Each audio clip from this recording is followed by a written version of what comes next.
So you're probably wondering, what is human geography? I get asked that all the time. Basically, human geography is the study of the location of human activities and the reasons for their distribution.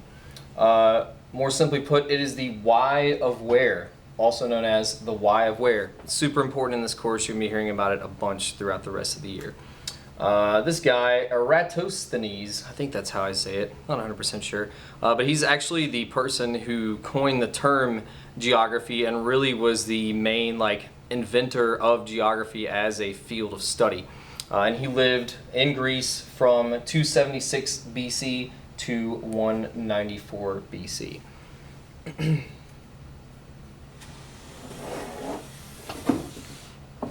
Probably up until this point, you've only taken history classes.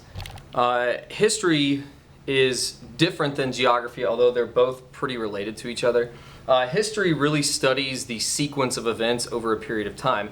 For example, in U.S. history, you probably talked about very early colonial times up through the Civil War, etc. So history is all about studying events at a sequence, like it's a sequential course. Geography really studies where human activities take place. In terms of regions, it's not necessarily organized over a time period, which is something you'll have to get used to.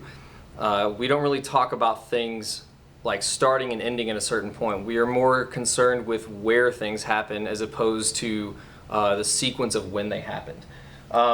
However, this is not the same geography that your parents might have studied or your grandparents might have studied, because geography is not all about just simply knowing countries and capitals. Thank goodness, because that's really kind of boring. So that's the big thing here that you need to know, is that geography is concerned of where human activities take place and how the physical environment affects the way people live.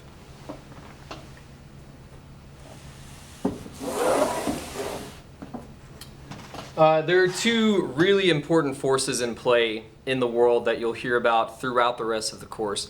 And those two forces are globalization, with G, and local diversity.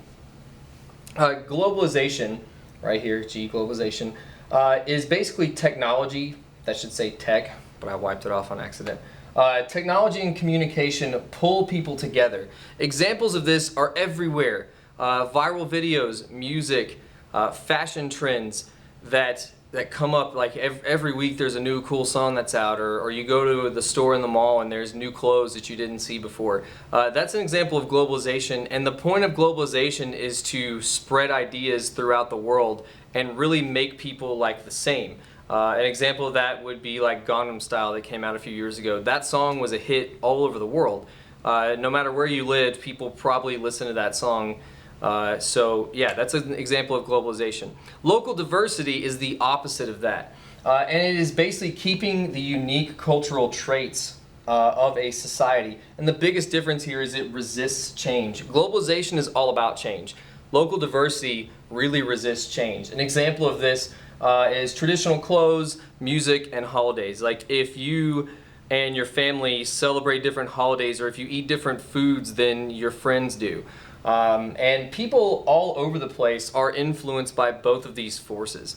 An example of local diversity, it's all the way down at the bottom, is your parents saying things like, "Oh, you kids and your music, and why don't you listen to what we listen to, and oh, things are so much worse now because there's this new music and it's just all terrible." That's an example of local diversity, is people wanting to keep things the way they are in their unique culture.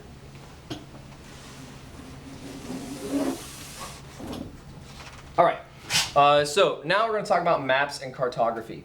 Cartography is simply the science of map making. There are people whose jobs it is to make maps. Throughout history, cartographers are super important. And yes, you can still be a cartographer today, even though you may say, well, we've mapped the entire world, but modern cartographers really deal with changes in maps, and they help with the changing world.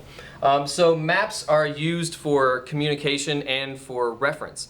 The first thing we'll look at here is reference. That just simply means get to a place without getting lost. Navigation, it's super important. Many of you use your smartphones now for navigation, but 20 years ago, people usually had a map in their car of wherever they lived, and that's how they got around places, is by actually reading a map. I know it's super foreign and weird to y'all, but that's how it used to be. Communication. Maps are used to communicate where human activities take place. For example, where people are moving to and where they're moving from. So, example, where do people migrate to and where do they come from? These are the two main ways that maps are used by people.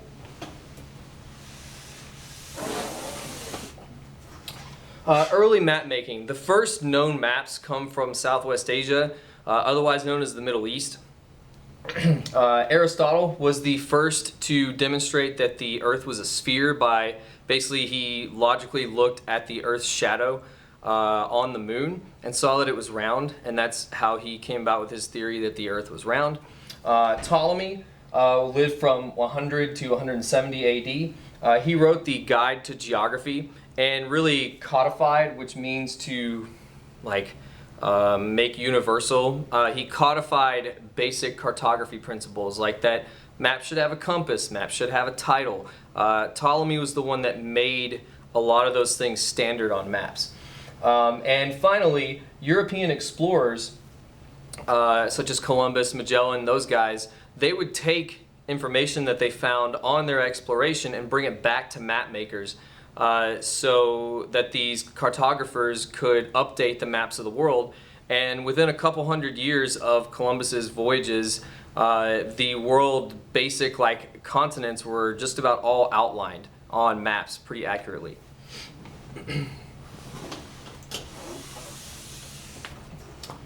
And also, we need to know about scale of maps. Scale is super important because it shows you how much land is being mapped in any particular given map. Where it's a city, a county, a country, a whole continent, or the whole world, scale is really, really important when it comes to maps.